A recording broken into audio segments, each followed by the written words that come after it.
Kung basketball highlights ang magiging kwentuhan sa inuman, ang mga inukit ni Steph Curry sa modern NBA ang isa sa pinakamasarap na pulutan.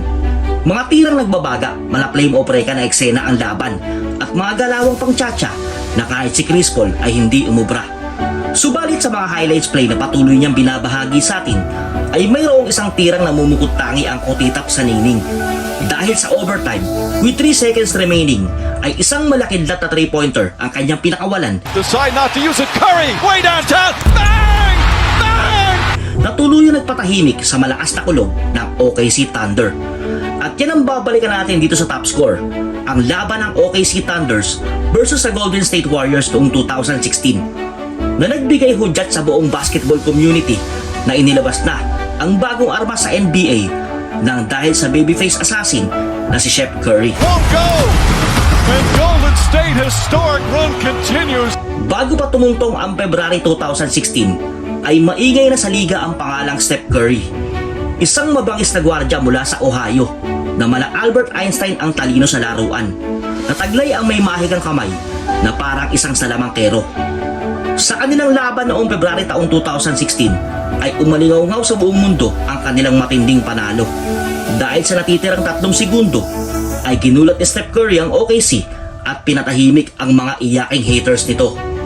Itinarak na parang punyal ang pinakamatinding tira sa kanilang prangkisa, na dumurog sa matatag na pader na tambalan noon ni Westbrook at Durant na Durantula. Halos namaos ang boses ng buong daigdig sa pagtili sa Twitter. Ang hari ay napatayo sa trono dahil maging si Lebron ay biglang nahilo. May mga superstars na nawindang at may mga tumawag sa kanya na kakaiba kang nilalang. Kung susumahin ay may sapat na oras pa sana upang tumawag ng timeout para sa isang matinding game plan. Pero ang lahat ay nagulantang nang ibinalibag na lang ang bola sa ere ng pinsan ni Boy Tapang. Walang daga sa katawan na handang-handa sa labanan, at nang pumasok ang tira ng 2015 MVP ay napasayaw na lang ito ng salsa. Ang mga kalaban ay natulalang parang adik sa daan, nalobat at mga natigilan. Kaya naglilis na lang na electric pan sabay food trip sa kangkungan.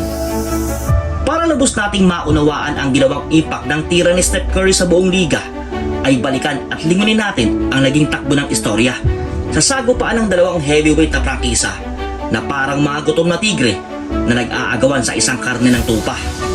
Katatapos lamang ng Golden State noon na hiranging 2015 NBA champion, dumaan sa matinding hamon laban sa mga kabalyerong may Lebron. Subalit imbis na mabusog sa nilapang na titulo, ay lalo pa silang nagutom. Gusto pang lumagok ng isang kampyonato na parang arabong uhaw na naglalakad sa disyerto. 40 taong tigang ang Ohio sa pagiging kampyon, kaya't pagtungtong ng 2016 season, best start 24-0 ang kanilang ibinaon. Kuminta ng kasaysayan sa buong liga bilang ang tanging koponan na nagpaulan ng 1,000 3 points sa isang season. Sa simula pa lang ng kanilang bakbakan ay si Westbrook na agad ang dumagan, rumagasa na parang close pan, kasunod ang 3 puntos ni Kevin Durant.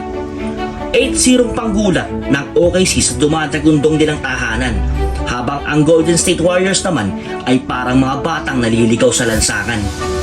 Umabot sa 14 ang lamang matapos ang dakdak ng mamaw na sa Ibaka, samantalang parang basang kanyon ang nadala ng mga mandirigma mula sa Bay Area. Alam ng 2015 MVP na si Curry na kailangan na siyang kumilos habang may oras pa, kaya pagtuntong ng second quarter agad itong tumikada. 3 3-point shot ang agad niyang pinakawalan, at ang Mr. Suave na si Adams ay ginawa lang niyang asitahan. Nangangalampag na si Curry sa pintuan ng OKC, pero ang dynamic duo ni Durant at Westbrook ay muli silang binaby. Sa pagpasok ng second half, good news, nagising na si Klay Thompson, pero ang bad news naman para sa Golden State Warriors ay na-injured si Curry out of transition. Dahil pagkatapos ng kanyang pass break mula sa isang steal kay Russell Westbrook, tapilok sa kaliwang bukong-bukong ang naging sukli niya sa paggulong. Pinagpawisan ng malapot ang nag-aalalang fans ng Golden State Warriors. Si Curry na nga ang bumubuhat sa opensa ay nakatikim pa ng disgrasya. Pero sa huling 5 minuto ng ikatlong kanto, nagulat ang Chesapeake Arena dahil sa pagbalik ng bida ng Bay Area na siguradong madami pang tinatagong bala at silencer para sa kulog ng Oklahoma. Agad niyang ipinaramdam na puno pa ang kanyang kargada Nang 3 sunod na tres ang kanyang ikinamada. Naagaw nila ang lamang sa kauna-unahang pagkakataon. Pero pansamantala lang pala nang si Kevin Durant 2 bomba ang ibinaon. Ang last quarter ay naging mainit ang palitan. Walang gustong matalo, walang gustong umuwing luhaan. Robertson's layup is good. Lumaking muli ang lamang ng Thunder hanggang sa 12. Pero dahil sa malaking puso ng small but terrible na gwardya ay wala nang nakakaalagwa. Ayaw magpatalo sa tres ni Durantula. Pero to the rescue na si Thompson at Iggy para iambag ang kanilang ayuda.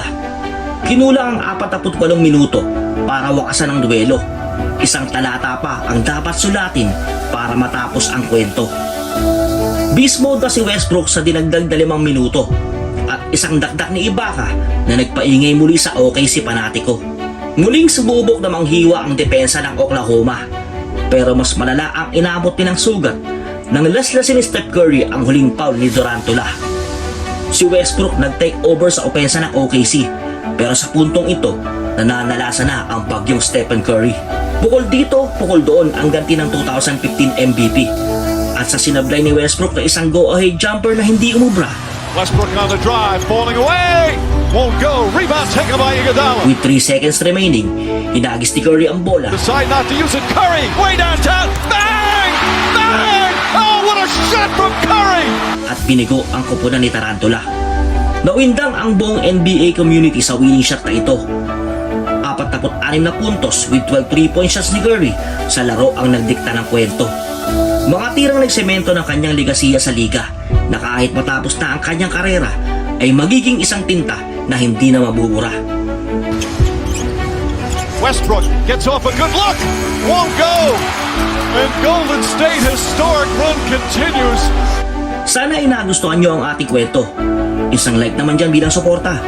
Maraming salamat sa panonood. Ito ang Top Score.